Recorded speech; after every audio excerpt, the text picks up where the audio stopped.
ഒരു വെള്ളം ചുമട്ടുകാരന്റെ കഥയാണ്. ഒരു മുളന്തണ്ടിന്റെ ഇരുവശത്തുമായി 2 വലിയ മൺകുടങ്ങൾ കെട്ടിത്തൂക്കി അദ്ദേഹം തോളിലേറ്റ് നടക്കും. അതിൽ ഒരു കുടം നല്ല പുത്തൻ കുടമായിരുന്നു. എന്നാൽ രണ്ടാമത്തെ കുടത്തിന് ഒരു ചെറിയ വിള്ളലുണ്ടായിരുന്നു. പുഴയിൽ നിന്ന് വെള്ളം നിറച്ച് വീട്ടിലെത്തുമ്പോഴേക്കും നല്ല കുടത്തിൽ വെള്ളം മുഴുവനുണ്ടാവും. എന്നാൽ വിള്ളലുള്ള കുടത്തിലെ പകുതി വെള്ളവും വഴിയിൽ ചോർന്നു പോയിട്ടുണ്ടാവും. പാവം വിള്ളലുള്ള കുടത്തിന് ഇത് വലിയ സങ്കടം ഉണ്ടാക്കിക്കൊണ്ടിരുന്നു.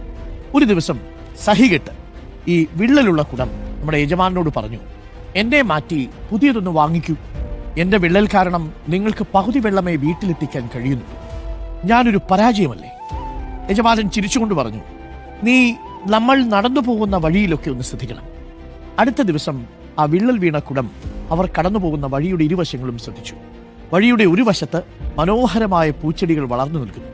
യജമാനൻ പറഞ്ഞു, നിനക്ക് വിള്ളലുണ്ടെന്ന് എനിക്കറിയാമായിരുന്നു. അതുകൊണ്ട് ഞാൻ ആ വശത്ത് പൂച്ചെടികളുടെ വിത്തുകൾ വിതറി. ഓരോ ദിവസവും നമ്മൾ നടന്നു വരുമ്പോൾ നീ അറിയാതെ ആ വിത്തുകൾക്ക് വെള്ളമൊഴിച്ചു.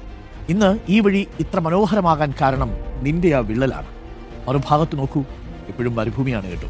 നമ്മളിൽ ഓരോരുത്തരിലും ഇങ്ങനെയുള്ള വിള്ളലുകൾ അല്ലെങ്കിൽ കുറവുകൾ ഉണ്ടാവാം. നിങ്ങളുടെ കുറവുകളെ നിങ്ങൾ സ്നേഹിക്കുക. കാരണം ആ കുറവുകളിലൂടെയാണ് ഈ ലോകത്തിന് വേണ്ട ചില നല്ല കാര്യങ്ങൾ സംഭവിക്കുന്നത്. ആർക്കും പകരമാവില്ല. നിങ്ങൾ മറ്റൊരാളാകാൻ ശ്രമിക്കുമ്പോൾ നിങ്ങളിലൂടെ വിരിയേണ്ട പൂക്കളാണ് ഇല്ലാതാകുന്നത്. Download ShareChat.